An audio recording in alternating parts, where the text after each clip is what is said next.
YDP 예배에 오신 여러분들 예수님의 이름으로 축복합니다. 우리 오늘 이 시간도 기대하는 마음으로 성령님 우리 각자의 처소 가운데 임재하여 주십시오. 이 시간 우리 마음을 어루만져 주십시오. 우리 주님께 마음을 드리며 기도하며 예배를 준비하시겠습니다. 다 같이 기도하시겠습니다.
오늘 이곳에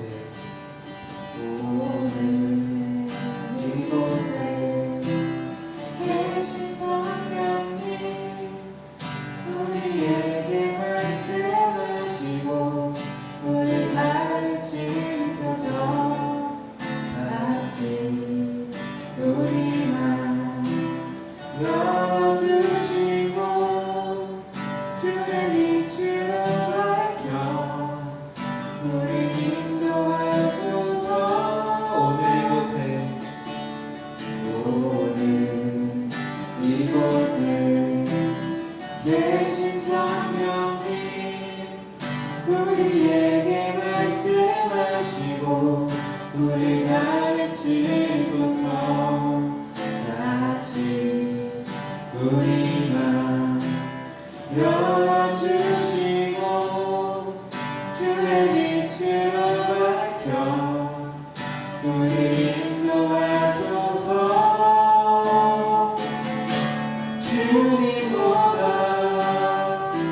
앞서지 않고 겸손하게 주님의 말씀 기다리는 주님 손에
주의 이름 안에서 주의 이름 안에서 주의 성소로 가네 영광스러운 이곳에 우리 기쁘게 왔네 거룩한 보좌 앞에서 따뜻함을 느끼네 우리 마음 경배하며 찬양의 제사 드리네 찬양의 제사 드리며 성소로 들어갑니다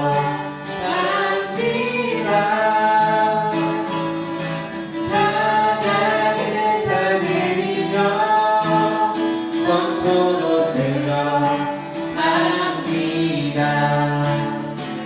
우리 모두 주님께 감사의 제사를 드리네 우리 모두 주님께 기쁨의 제사를 드리네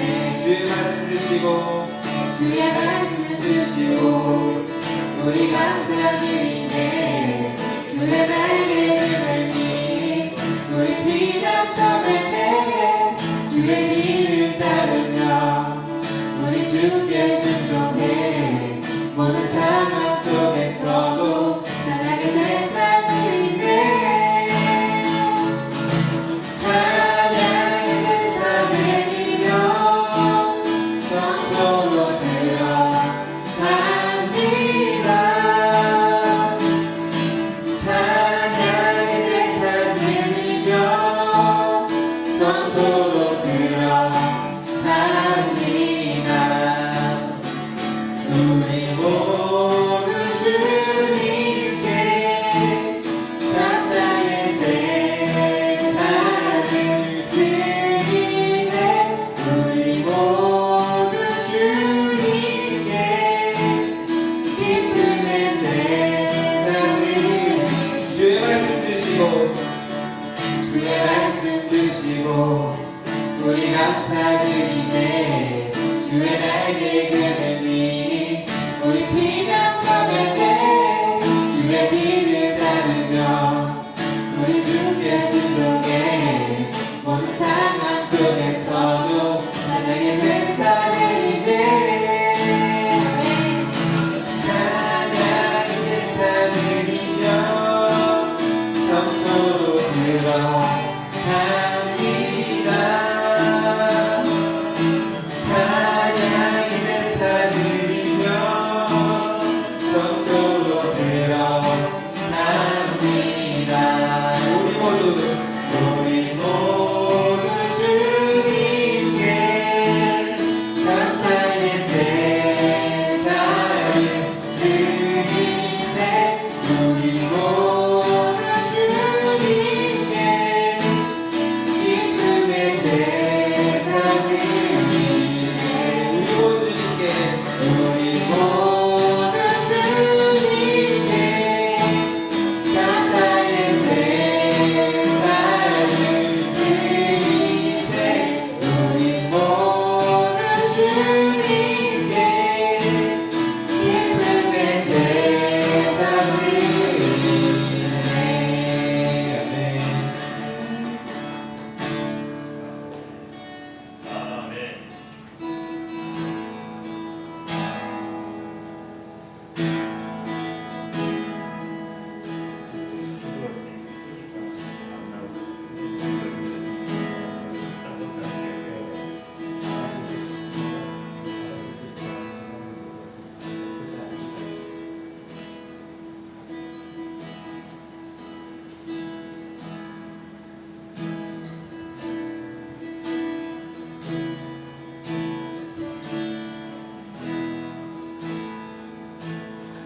내 삶의 소망 내 삶의 소망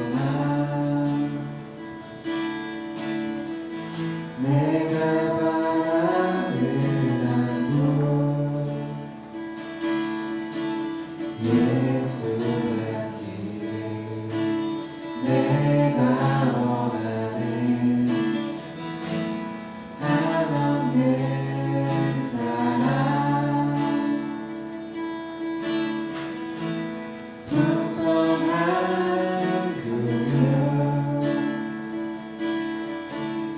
예수 닮기를 내가 원하네. 내 삶의 소망 내 삶의 소망 내가 바라는 한 분 예수 닮기를 내가 원하는 한없는 사랑 풍성한 그늘 예수 닮기를 내가 원하네. 예수 닮기를 예수 보기를 예수만 높이길 내가 원하네. 내 평생 소원 예수 닮기를 예수만 닮기를 내가 원하네. 온유하시고 온유하시고 겸손하신 성부 예수 닮기를 내가 원하네. 단언하시고 위로자 되신 주 예수 닮기를 내가 원하네.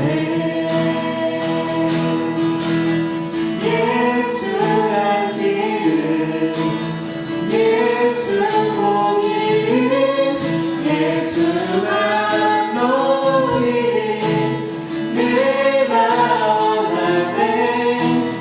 내 평생 소원 예수 닮기를 예수만 닮기를 내가 원하네.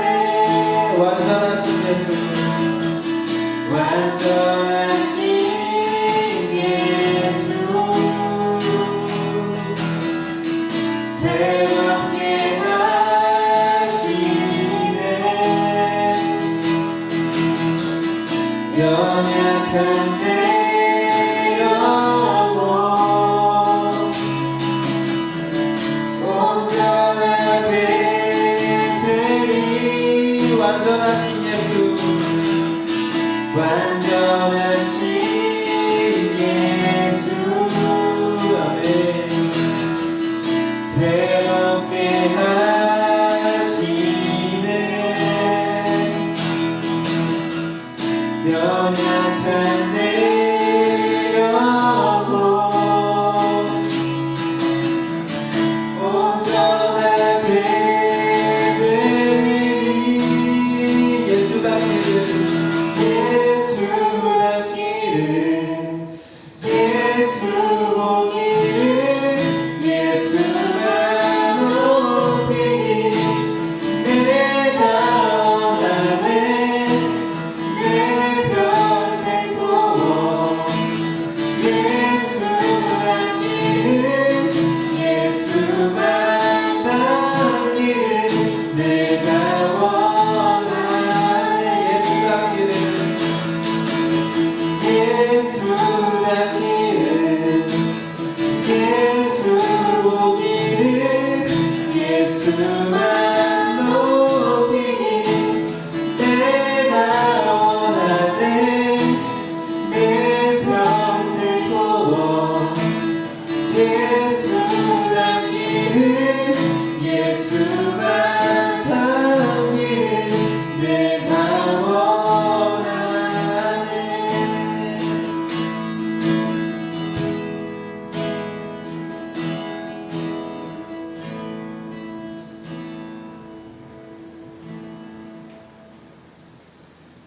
사랑하는 하나님 아버지, 오늘도 예배드릴 수 있게 각자의 처소 가운데 하나님 우리 불러주시니 감사합니다. 주님, 우리가 진정 바라는 것은 예수님을 더 알아가고 예수님을 닮아가는 것입니다. 주님의 마음을 이 시간 가운데 더욱 우리 마음 가운데 부어주십시오.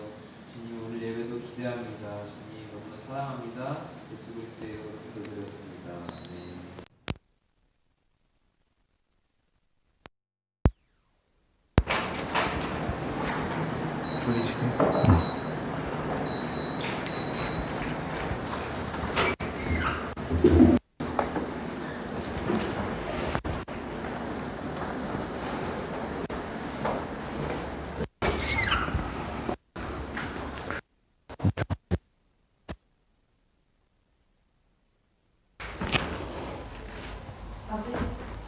저 일로 들어가면 돼?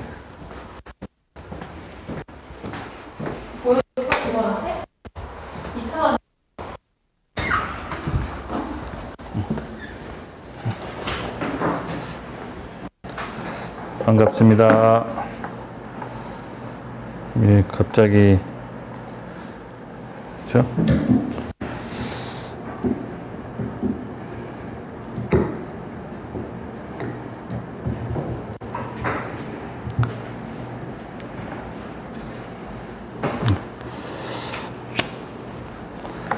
네.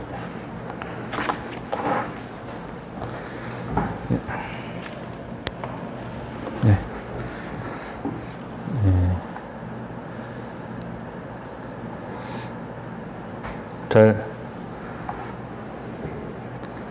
할렐루야. 잘 보이시나요?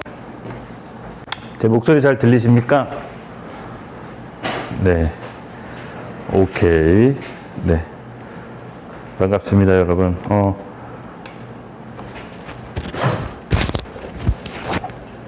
PPT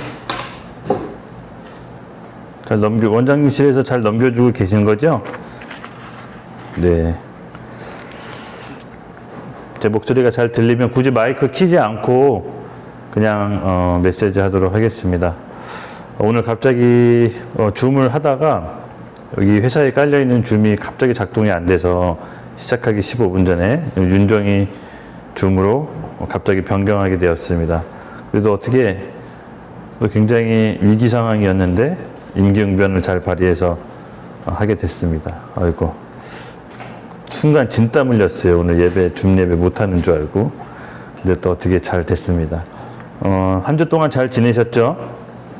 어떻게 또 각자 어떻게 지냈는지, 우리 영적으로는 또 어떻게 하나님 앞에서 온전히 승리했는지 또 궁금합니다. 지난주 우리 여러분 잘 아시다시피 우리 YDP 미니스트리가 1주년 돼가지고 저희가 몇 명이라도 다만 모여서 함께 축하 파티하고 또 1주년 영상을 제작한 거를 같이 함께 보게 됐는데, 여러분 어떠세요? 좀 감회가 새롭죠?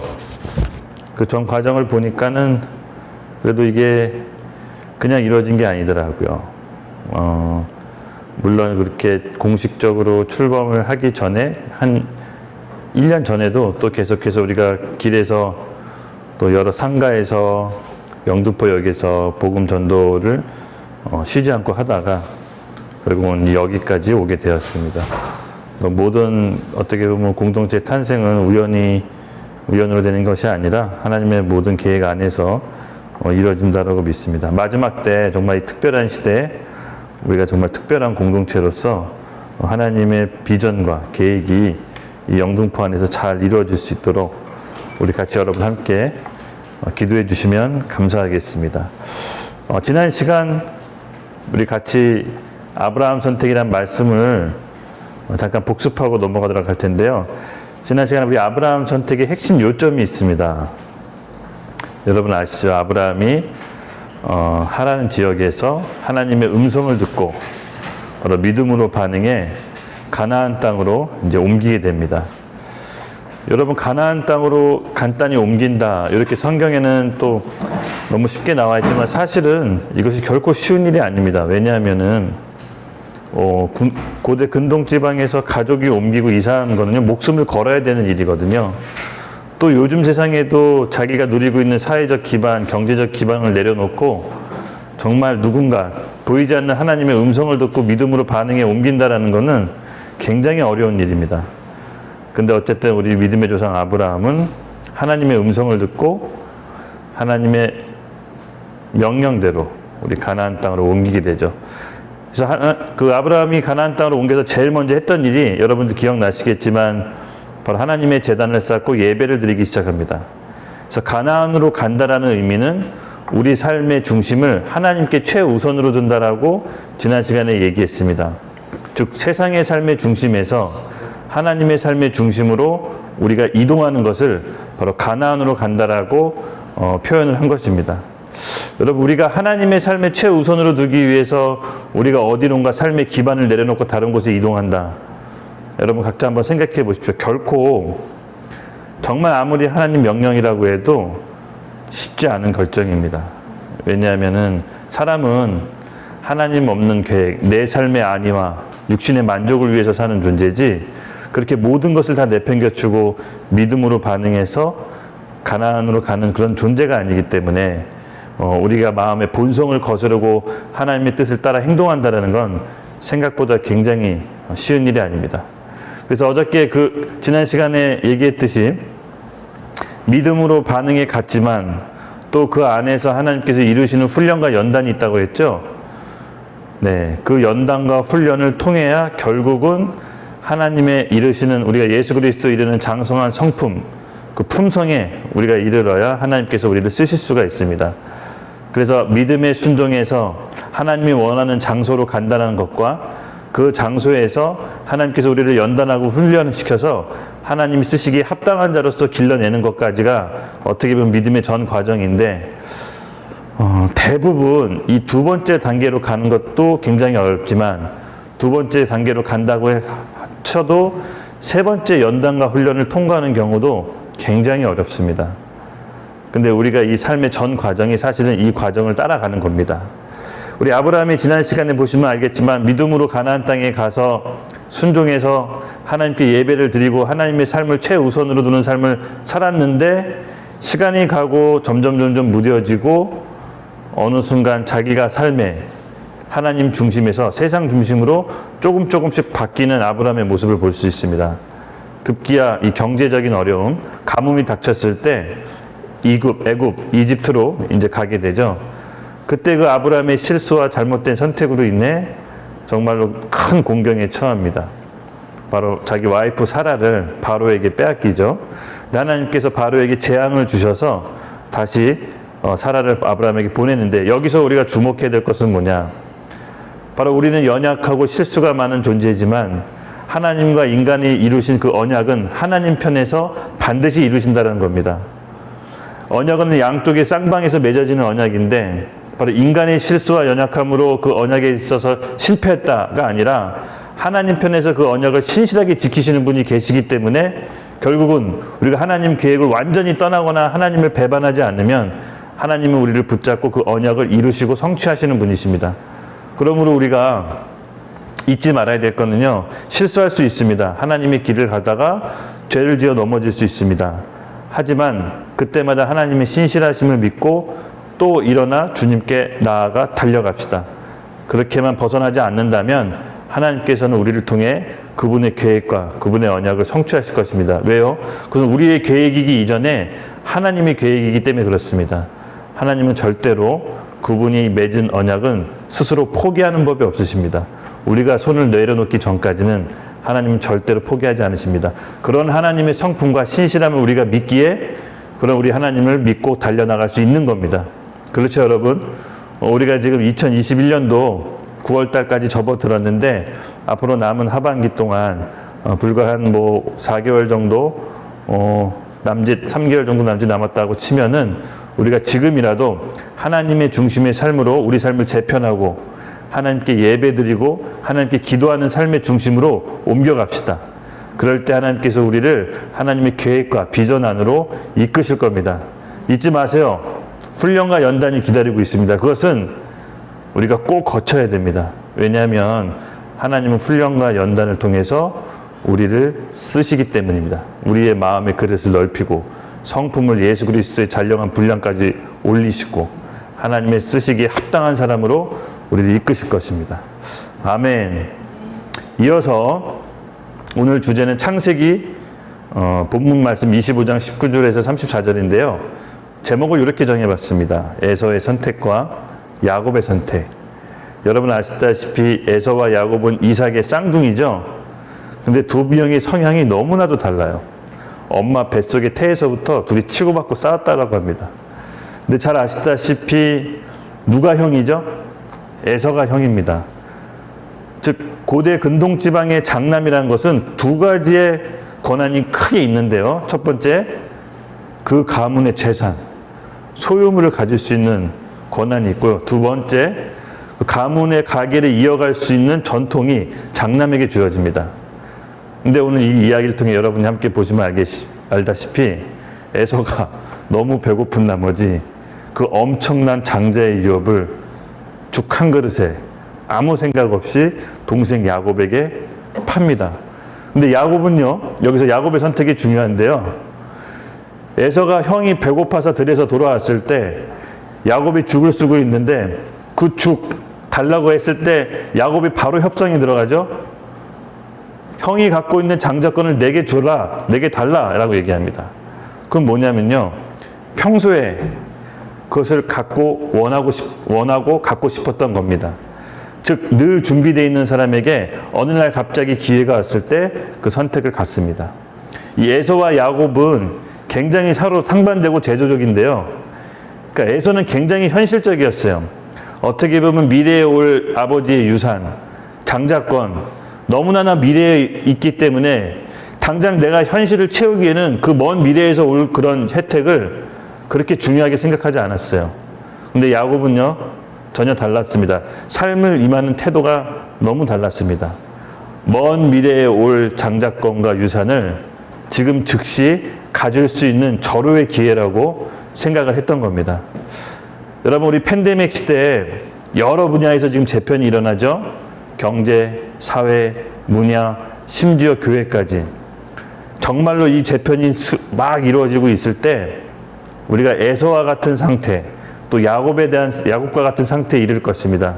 어떤 부류는 자기가 그동안 하나님이 주신 비전과 계획을 에서처럼 너무 경제적인 공고한 일에 쉽게 내려놓는 사람이 있을까 하면, 어떤 사람은 늘 준비하고 성실히 삶의 태도를 임했을 때 그 기회를 새롭게 잡을 야곱과 같은 자가 나타날 것입니다. 잊지 마십시오. 지금은 재편의 때라 아무도 가보지 않는 길이라 누가 뭐라고 가이드해 줄 수가 없어요. 누가 경험자가 있으면 이렇게 해라라고 가이드하고 이렇게 조언해 줄 텐데, 지금 전부 다 처음 가는 길을 걷고 있죠. 누가 조언해 줄 수 있습니까? 코로나 작년 초반기에 정말 많은 사람들이 이럴 거다, 팬데믹에서 이럴 거다 다 예측하신 분들이 지금 다 쑥 들어가고 없어요. 왜냐하면 예측할 수가 없어요. 당장 내일 알아 알 수 없고 1년 후 알 수 없기 때문에 예측한다라는 것은 불가능합니다. 그러므로 우리가 정신을 바짝 차리고 이 재편의 때 우리는 에서가 될 것인가, 야곱이 될 것인가 심각하게 우리가 한번 고민해보는 시간을 갖도록 하겠습니다. 창세기 본문 말씀 같이 함께 읽도록 하겠습니다. PPT 넘겨주시고요. 네, 제가 읽겠습니다. 아브라함의 아들 이삭의 족보는 이러하니라. 아브라함은 이삭을 낳고 이삭은 40세에 리브가를 맞이하여 아내를 삼았으니 리브가는 밧단 아람의 아람 족속 중 부두의 딸이요. 이게 지금 잘려서 나오는데 이게 계속 이렇게 잘려서 나오는 건가요? 말씀이 계속 잘리는데 이거를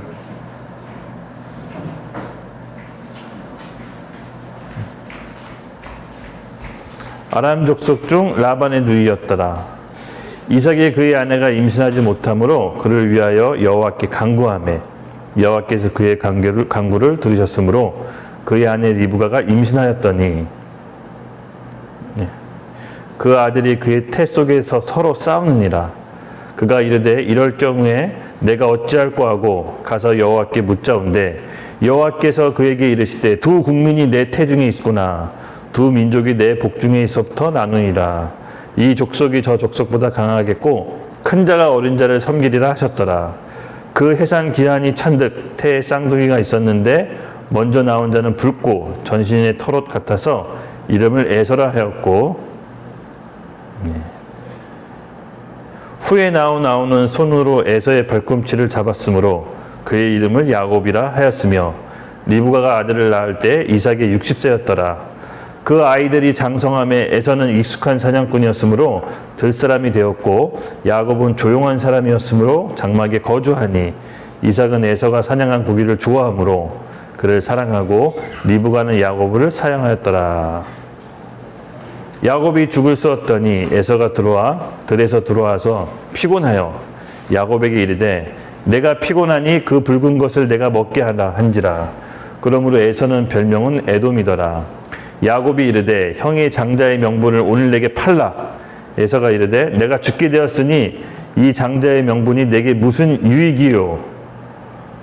야곱이 이르되, 오늘 내가 맹세하라. 에서가 맹세해 장자의 명분을 야곱에게 판지라. 야곱이 떡과 팥죽을 에서에게 주매 에서가 먹으며 마시고 일어나 갔으니 에서가 장자의 명분을 가볍게 여김이더라. 아멘, 아멘. 지난 시간에도 제가 살짝 설명했는데, 사실 아브라함이 받은 열국의 아비의 유업은 그의 아버지 데라한테 있었죠. 근데 데라가 그 유업을 잇기에는 아직 현실적으로 내려놓을 것들이 너무 많았기 때문에 하나님의 음성을 순종하지 못하고 가나안에 가지 않았습니다. 그러므로 데라는 하란에 계속 거주하여 그곳에 정착했고, 성경에는 그것으로 끝났다라고 나옵니다. 그리고 그 열국의 아비의 유업은 아브라함께 이어져서 아브라함이 정말로 열국의 아비가 되는 유업을 하나님께 받게 되죠. 마찬가지입니다. 사실 아브라함, 이삭, 야곱에 이어지는 이 하나님의 유업은 어떻게 보면은 아브라함, 이삭, 에서로 이어지는 유업일 수가 있었습니다. 근데 오늘 이 사건, 에서의 선택으로 말미암아 에서가 받게 될 아브라함의 유업과 이삭의 유업을 동생 야곱에게 넘겨주는 바로 이런 상황에 이르렀습니다. 아까도 얘기했지만요, 우리가 이 급변하는 팬데믹 시대에서 오늘은 우리가 어떤 마음가짐과 태도로 우리가 임해야 되나. 그래서 우리가 야곱과 같은 기회를 잡아야 되고, 또 에서와 같이 우리가 갖고 있던 그동안의 기반과 하나님이 주신 비전을 쉽게 내려놓지 말아야 되는 그런 우리가 절대절명의 지금 상황에 온 것입니다. 여러분 아시다시피 에서는 나중에 에돔 족속을 이루죠. 그리고 야곱은 이스라엘 민족을 이룹니다. 그리고 바벨론에 의해 이스라엘이 멸망당할 때 이 에돔 족속, 그 바벨론과 같이 함께 이스라엘을 멸망시키는 데 가담하죠. 근데 진노하셔서 에돔 족속을 아예 멸절시켜 버립니다. 왜 이 얘기를 하냐면요, 여러분 누군가가 그리스도인들이 어려움을 겪거나 궁핍한 사정에 처했을 때 평소 미워했다고 해서 그 어려운 사정을 당하는 그리스도인들에게 우리가 보복한다, 그 어려운 상황에서 더 기름을 붓는다, 이런 행동을 하면요, 하나님은 더 진노하십니다. 왜냐하면 하나님의 심판과 징계는 그 사람을 미워해서 하는 게 아니라 그 사람을 다시 새롭게 하기 위해서 하나님이 내리신, 허락하신 징계거든요. 근데 우리가 이것을 간과한 나머지 하나님의 사람이 어려움을 청한다고 해서 그 틈을 이용해서 같이 그 어려움을 가담한다거나 같이 힘을 합친다면 하나님께서는 결코 그 사실을 좌시하지 않으십니다. 우리가 이 점을 잊지 않고 그런 상황이 닥쳤을 때 오히려 그 형제를 도와주고 그 형제에게 우리가 도움의 손길을 내밀어야 됩니다. 바로 에서와 야곱이 그런 관계였어요. 하나님께서 그 태중에서, 어머니 태중에서 서로 치고받고 싸우는 사이였는데, 나중에 나와서 두 사람이 큰 민족을 이뤘는데 그 민족끼리도 꼭 이렇게 싸우게 돼요. 이게 참 신기한 일인데 마찬가지입니다. 우리 또한 나중에 인간관계가 어떻게 그 사람하고 맺어져서 열매가 나올지 모르기 때문에 항상 인간관계를 잘 합시다. 왜냐하면요, 사람이 평상시에는 너그럽고 여유롭더라도 경제적인 어려움과 궁핍한 상황이 오면 마음이 강팍해지고 마음이 좁아져요. 그래서 별거 아닌 거에 예민해지고 크게 반응합니다. 여러분, 이제 많은 경제학자들이 코로나 팬데믹 이후의 경제 위기에 대해서 경고하는데요, 정말 어려운 시간이 올 수 있을 것 같습니다. 그게 뭐 구체적으로 어느 시기다라고 예측할 수는 없지만 지금도 약간 그런 조짐이 보이죠. 우리가 이 경제적인 위기 상황 속에서 정말 오늘 에서와 그 야곱과 같은 선택을 우리가 어떻게 해야 될지 잘 살펴보는 시간을 갖도록 하겠습니다. 첫 번째 핵심 포인트가 오늘 두 가지인데, 첫 번째 포인트는요, 하나님이 주신 비전이 있다면 당장 내가 현실이 어렵고 궁핍하더라도 그것을 쉽게 에서처럼 내려놓지 맙시다. 어떻게든 붙잡고 버팁시다. 그리고 두 번째, 야곱처럼 늘 성실히 꾸준히 자신이 하고 있는 일을 매일매일 열심히 충실히 할 때 어느 날 갑자기 기회가 옵니다. 야곱은요, 자기가 하던 늘 했었던 것 뿐이에요. 장막에서 부모님, 아버지 주려고 죽을 썼는데 갑자기 에서가 배고파가지고 나한테 이 장자권이 무슨 소용이냐, 앞으로 미래에 올 걸 지금 당장 죽 한 그릇 달라라고 해서 야곱에게 죽을 달라고 하죠. 근데 야곱은 그냥 안 주죠. 아까 얘기했던 것처럼 형의 장자권을 달라. 그럼 내가 주겠다. 그렇게 해서 협상에 들어갑니다. 여러분, 로또는 오지 않습니다. 늘 준비되어 있고 삶을 성실히 산 사람에게 기회가 오는 거지, 어느 날 갑자기 일확천금은 거의 대부분 오지 않습니다. 요새 뭐 비트코인이다, 부동산이다, 주식이다 이런 거 많이 투자하잖아요. 근데 대부분 주식에 투자해서 돈이 남는 사람들은 마지막에 끝에 가면 다 털려요. 10명 중에 10명은 그렇게 된 것 같아요. 처음에 돈 벌었다는 사람 많은데 나중에 그것을 중지하지 못하고 계속 하다가 결국은 제로가 되는 경우를 너무 많이 봤습니다. 이건 도박이에요. 그래서 어느 날 갑자기 일확천금은 여러분 없습니다. 일확천금처럼 보이는 사람도 야곱처럼 늘 평상시에 자기가 하던 일을 매일매일 충실히 최선을 다할 때 기회가 오고, 그렇게 기회가 왔을 때 기회가 왔다는 걸 볼 줄 아는 눈이 생기는 거지, 일확천금 같은 거는 꿈도 꾸지 마십시오. 없습니다. 그래서 우리가 요 두 가지 마음 자세로 이제 하나님 앞에 우리 이 시대를 준비해야 될 텐데요. 크게 5가지의 마음 자세를 무엇을 준비해야 되는지를 제가 이제 정리해 봤는데, PPT 한번 넘겨 보십시오. 첫째, 디모데후서 4장 말씀인데요. 때가 이르리니 사람이 바른 교훈을 받지 아니하며 기가 가려워서 자기의 사역을 따를 스승을 많이 두고. 아멘. 제가 영등포구에서 청년 창업 멘토로서 그 창업 멘토를 쭉 해주고 있는데, 2명 정도 지금 계속해서 상담해주고 그들이 청년을 창업할 수 있도록 돕고 있습니다. 근데 회를 거듭할수록 제가 조금 느낌이 뭐라고 해야 되나? 안 좋아지는 것 같아요. 왜 안 좋아지냐면은 저 말고 다른 스승이 많다는 걸 어느 순간 제가 느끼게 됐어요. 재밌는 게 뭐냐면요, 많은 사람들이 자기 귀에 옳은 얘기를 좋아 스승을 찾고, 자기한테 딱 정말로 필요한 얘기, 정말 피가 살이 되는 얘기는 굳이 듣고 싶어 하지 않아요. 그리고 여기 나와 있죠. 기가 가려워서 자기 사역을 따른 스승을 많이 두고. 그러니까 자기한테 좋은 얘기, 자기 생각에 맞는 얘기를 스승을 찾아 계속 찾아 헤매고 스승을 여러 명 둬요. 근데 그런 상황이 굉장히 이 청년들이 많이 방황합니다. 오늘날 우리 청년들의 좀 위기라면 위기가 뭐냐면요, 믿고 따라갈 멘토가 없어요. 그러니까 실제의 삶과 내가 갖고 있는 지식을 일치시켜서 그 삶을 살아내는 멘토가 없다 보니까 어떻게 살아야 되는지도 모르고, 뭘 하면 좋고 뭘 하면 돈을 벌고 나한테 맞는 직업이 뭔지를 계속 상담해서 묻는데, 사실은요 거기에 정답이 있는 건 아니거든요.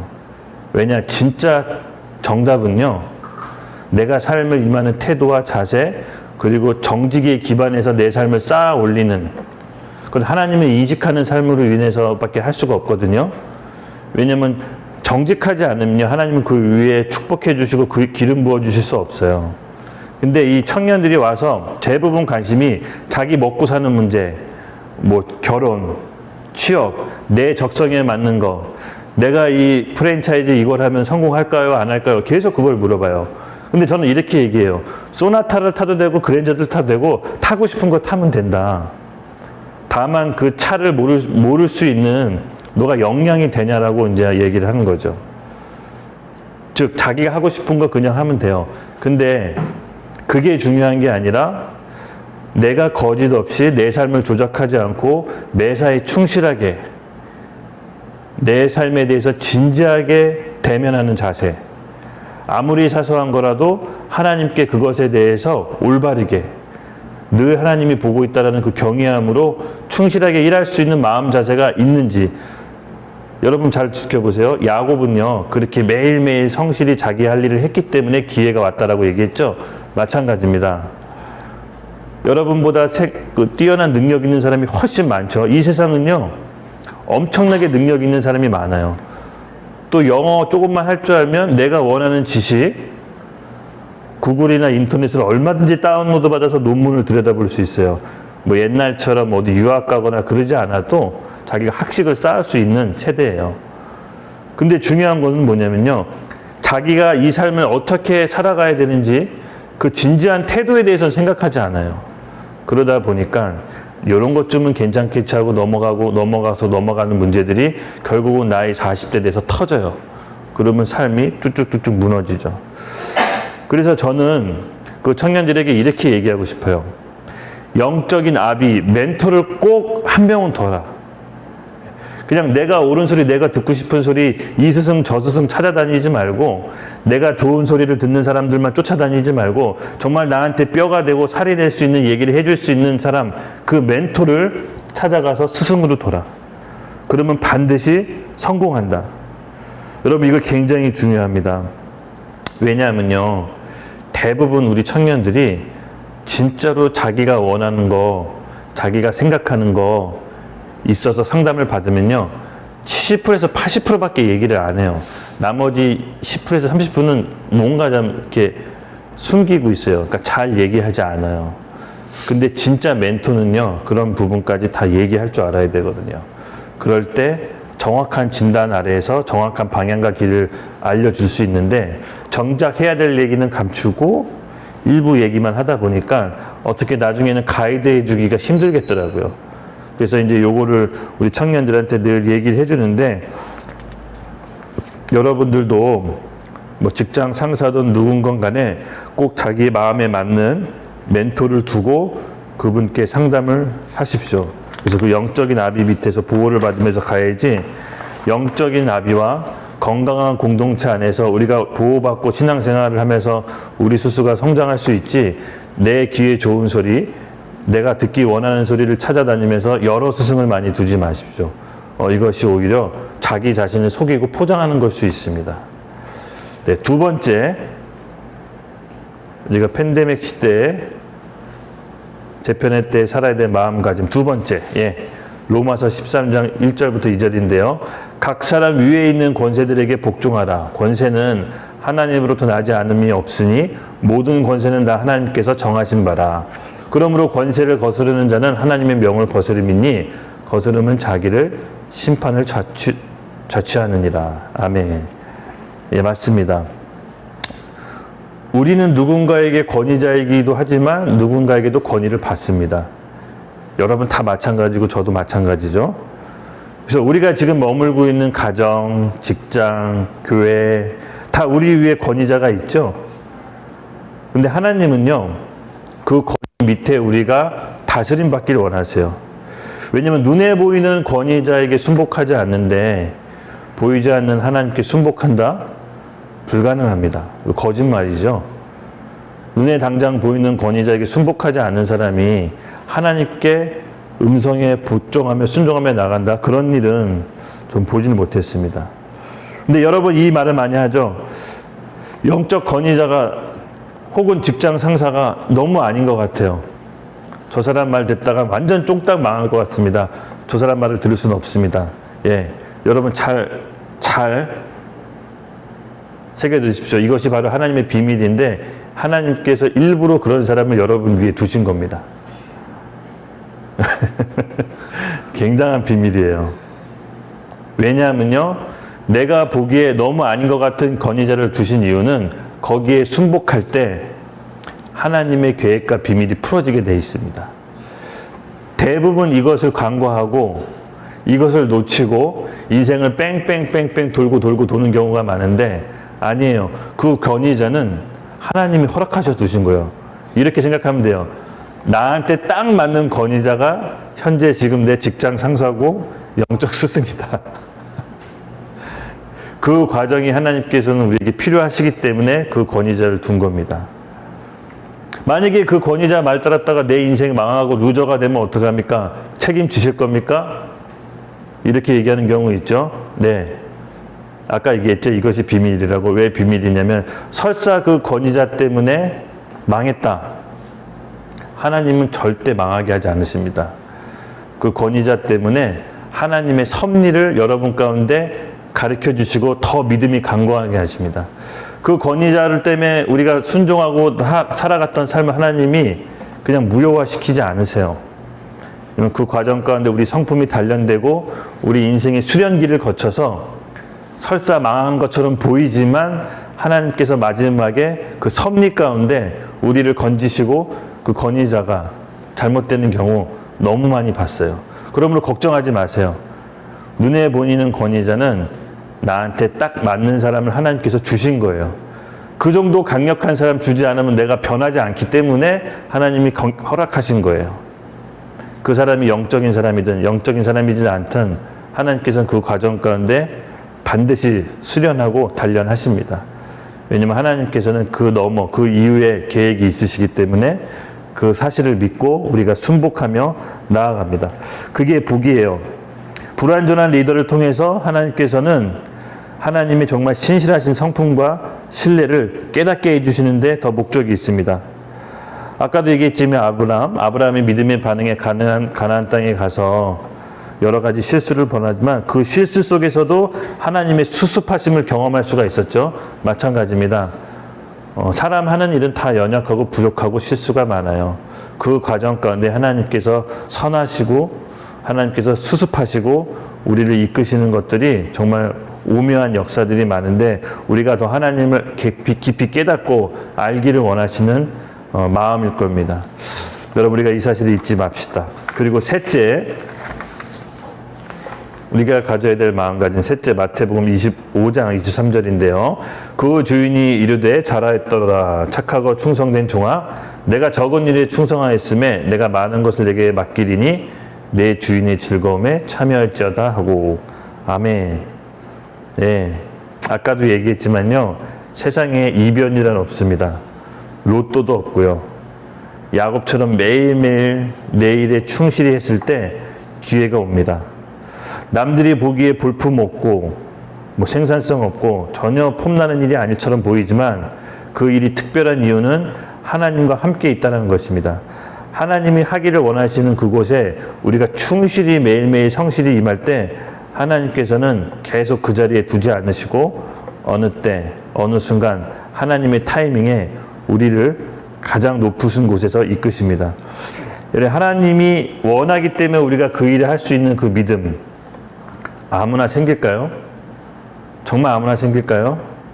아무나 생기지 않습니다.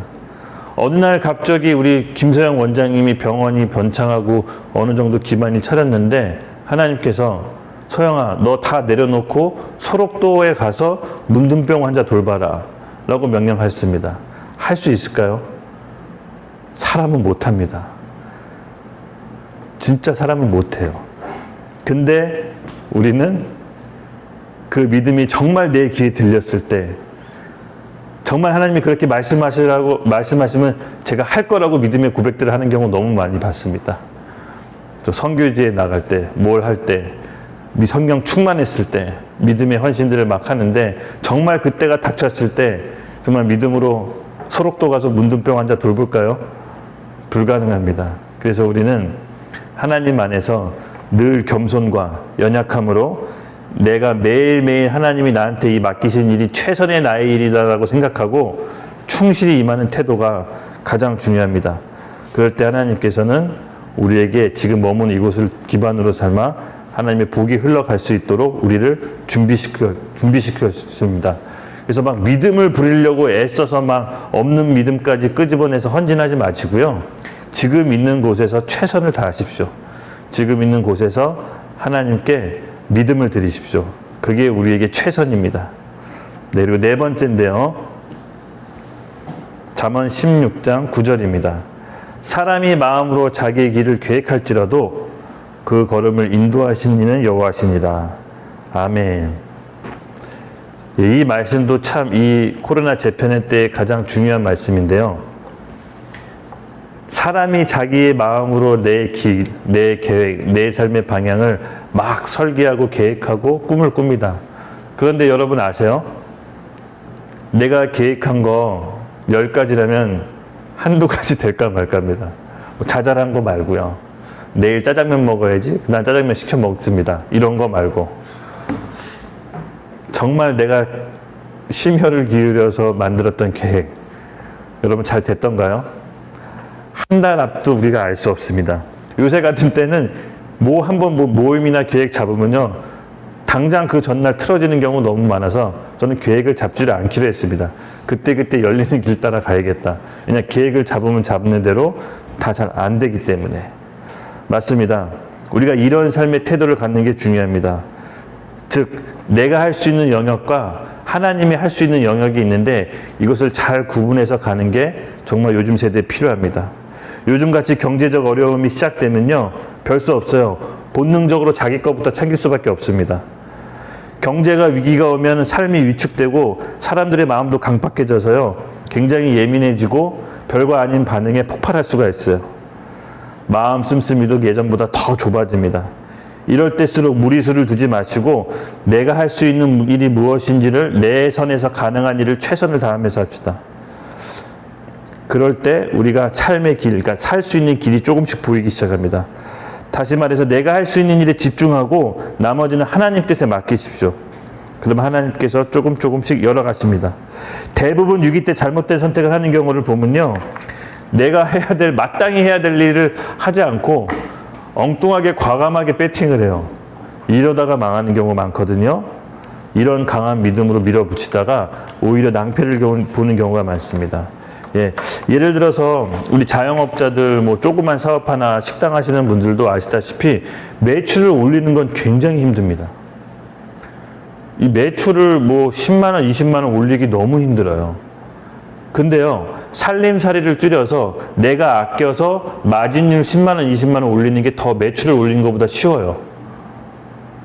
정말 재밌게 우리도 이 엄마 도시락이 있고 반대편에 홍당무집이 있고 뒤에 영일분식이 지금 없어졌지만 SK 건너편에 순댓국집 한양분식이 있는데 손님이 이렇게 오더라도 한양분식으로 가는 거 막을 수가 없어요. 그 사람 붙잡고 제발 엄마 도시락 와주세요 이렇게 말 못하거든요. 그냥 그 손님 발걸음은 하나님이 정하시는 거예요. 그거 참 묘하더라고요. 근데 되게 재밌게요, 꼭 홍당무 안 가고 횡단보도 건너서 홍당무 안 가고 우리 엄마 도시락으로 줄지어 쭉쭉 들어올 때는 이거 어떻게 할 수가 없어요. 그냥 받아들여야 돼요. 할렐루야 하고. 물론 우리가 할 수 있는 일 안에서 맛과 여러 가지 생산성을 늘리고 하는 것이 필요하지만 중요한 건 뭐냐면요, 매출을 올리는 건 하나님이 해주시는 거고 내가 할 수 있는 영역에서 내가 최선을 다해서 해야 되는 겁니다.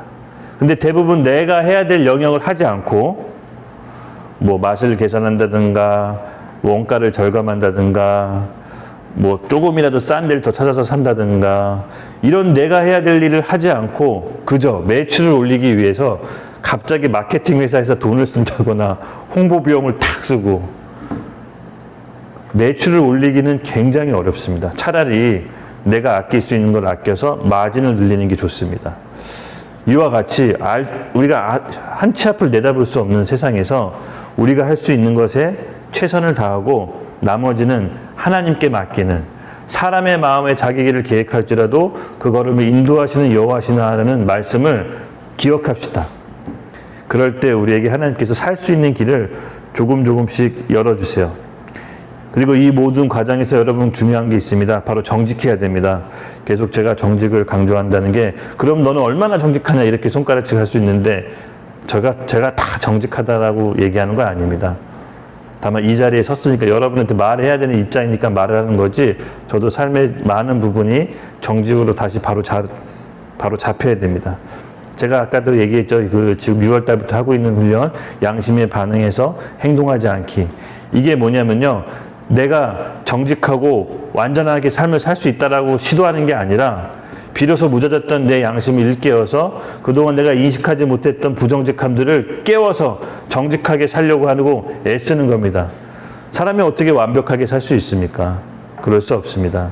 다만 하나님께서 우리에게 주신 양심을 이제 더 이상 눈 감지 않고 아무리 사소한 거라도 그 양심에 반응하지 않고 우리가 행동할 때 점점 묻어졌던 그동안의 양심들이 눈을 떠서 하나님 안에서 정직하게 살 수 있도록 우리의 마음을 준비시키시는 겁니다. 여러분 잊지 마십시오. 정직하지 않으면 하나님께서 그 위에 기름 부어주시고 축복해 줄 수가 없습니다. 상황이 어렵다고 해서 스스로의 삶을 조작하거나 거짓말로 포장하면 안 됩니다. 하나님은 정직하지 않으면 기쁘게 받으실 수가 없거든요. 그러다 망하면 어떻게 해요? 네, 망하면 됩니다. 그렇게 부정직해서 잘 먹고 잘 사느니 정직해서 망하면 한번 망해보세요. 망할 수 있나? 그렇게 망하는 것도 쉽지 않을걸요? 하나님을 인식해서 정직한 사람이 하나님의 강력한 보호하심으로 요리조리 이끄시지 망하게 내버려 두시지 않습니다. 저 보시면 알잖아요. 백도 없고 인맥도 없고 학벌도 없는 그냥 아무것도 없는 저도 이렇게 잘 먹고 잘 살잖아요. 제가 무슨 특별한 게 있습니까? 제가 하나님과 함께 주님을 의지하면서 골방에서 그 기도했던 시간들이 쌓여서 하나님께서 살 수 있는 길을 열어주시는 거지 우리가 뭐 얼마나 잘나서 이렇게 살 수 있습니까? 여호와를 의지하는 사람만이 진짜 강력한 사람입니다. 시편 말씀을 우리가 또 보여줄 텐데요. 네, 어떤 삶의 태도로 임하느냐 마지막 하이라이트 5번째입니다. 제가 읽겠습니다. 시편 86편 6편에서 7편 여호와여 나의 기도에 귀를 기울이시고 내가 간구하는 소리를 들으소서 나의 환난 날에 내가 주께 부르짖으니 주께서 내게 응답하시리라. 아멘. 다윗의 고백입니다. 여러분 우리가 어떤 일을 하건 각자 직장을 하건 교회에서 사역을 하건 또 다른 대학에서 프로젝트를 하건 가장 위험한 일이 뭔지 아십니까? 기도하지 않는 일이 위험한 겁니다. 기도하지 않고 시작하는 모든 일이 엄청 위험합니다. 왜냐하면 우리가 하는 일은 다 영적인 거예요. 사탄의 공격으로부터 받을 수가 있는데 기도하지 않고 벌리는 그 모든 일은 원수의 공격으로 들어올 수 있는 틈이 됩니다. 그러므로 우리는 늘 기도하면서 하나님께 가난하고 궁일한 심정으로 주님의 은혜를 구하는 꼭 기도하는 시간을 따로 떼어 놓으십시오. 아침에 지금 9월달이죠. 9, 10, 11, 12, 4개월 남았는데 하나님을 최우선으로 두는 삶이 뭐냐? 그냥 간단하게 얘기할게요. 기도할 수 있는 삶. 내가 하나님께 예배하고 내 시간을 따로 들여 기도할 수 있는 삶이 그 장소와 공동체가 어딘지를 여러분이 생각하십시오. 바로 그것이 하나님을 최우선으로 두는 삶으로 가는 것입니다. 그렇게 기도했을 때 하나님께서 그 삶이 망하나요? 가만히 내버려 둡니까? 절대 가만히 내버려 두지 않습니다. 7절에 나와 있죠. 나의 환난 날에 내가 주께 부르짖으니 주께서 내게 응답하시리로다. 아멘. 우리가 전에 드렸던 기도, 우리가 기도해놓고 까먹었던 모든 기도 제목들이 하나님께서 다 응답해 주십니다. 저는 그런 경험이 지금도 누리고 있어요. 예전에 드렸던 그 기도 제목 난 까먹고 있었는데 갑자기 펼쳐지는 거 보고 너무 소스라치게 놀라요. 여러분 이런 생활 주님께 의지하며 기도하며 내 지식과 명철을 의지하는 것이 아니라 하나님께 내 삶의 최우선으로 두고 삶의 첫 부분을 기도로 떼어서 늘 간절히 기도할 때 하나님께서 그 인생 가운데 복을 주시지 않겠어요? 그렇게 사는 삶이 내 계획대로 사는 삶보다 훨씬 축복되고 창대합니다. 여러분 믿으십시오. 하나님께서는요 우리 스스로보다 더 신실하십니다. 우리가 하나님의 손을 놓지 않으시면요 하나님은 우리를 통해서 반드시 그분의 일을 이루십니다. 조금 기도하는 시간을 좀 가져볼 텐데 기도할 때 이런 생각이 좀 들 경우가 있을 것 같아요. 혹시 내가 전에 요거 실수했는데 하나님께서 요거 되돌려 주실까? 조금 실수해서 멀리 온 것 같은데 지금 돌아간다고 다시 나아질까? 여러분 그 생각이 들 때 바로 그때가 되돌릴 때입니다. 우리 같이 찬양으로 좀 기도합시다. 예. 그런 생각이 문득 든 게 있다면 지금 좀 많이 진행된 것 같은데 내가 지금 되돌린다고 해서 이것을 원위치로 할 수 있을까? 아닙니다. 그런 생각 드는 것 자체가 바로 하나님께서 원위치로 돌아오라고 하는 사인입니다. 아직 늦지 않았습니다. 믿는 자에게는 타이밍이 늦어진다는 건 없습니다. 우리가 하나님께서 기도하면서 생각했을 때 이거 조금 늦은 것 같다, 이걸 좀 되돌리고 싶다 하는 게 있으면은 하나님께 간절한 마음으로 다시 주님께 올려드리며 기도합시다. 하나님께서 그거를 되돌려 주실 겁니다. 우리의 믿음으로, 우리의 부르짖는 기도로, 우리의 간절한 간구로 그 소리를 들으시고 하나님께서 우리에게 응답하실 겁니다. 우리 같이 기도할게요. 눈 감고. 여러분 눈 감고 차근히 한번 고민해 보세요. 내가 요 실수했던 부분이 있는 것 같은데 내가 그때 주님의 음성을 듣지 않고 내 마음대로 선택했던 게 있는데 하나님 지금 그것도 되돌려 주실 수 있나요? 여러분 하나님의 주님의 음성을 들읍시다. 하나님은 예스라고 대답하십니다. 너가 마음의 준비가 된다면 내가 지금 감춰져 있던 복을 지금 당장이라도 너한테 주고 싶다라는 게 우리 하나님 아버지의 마음.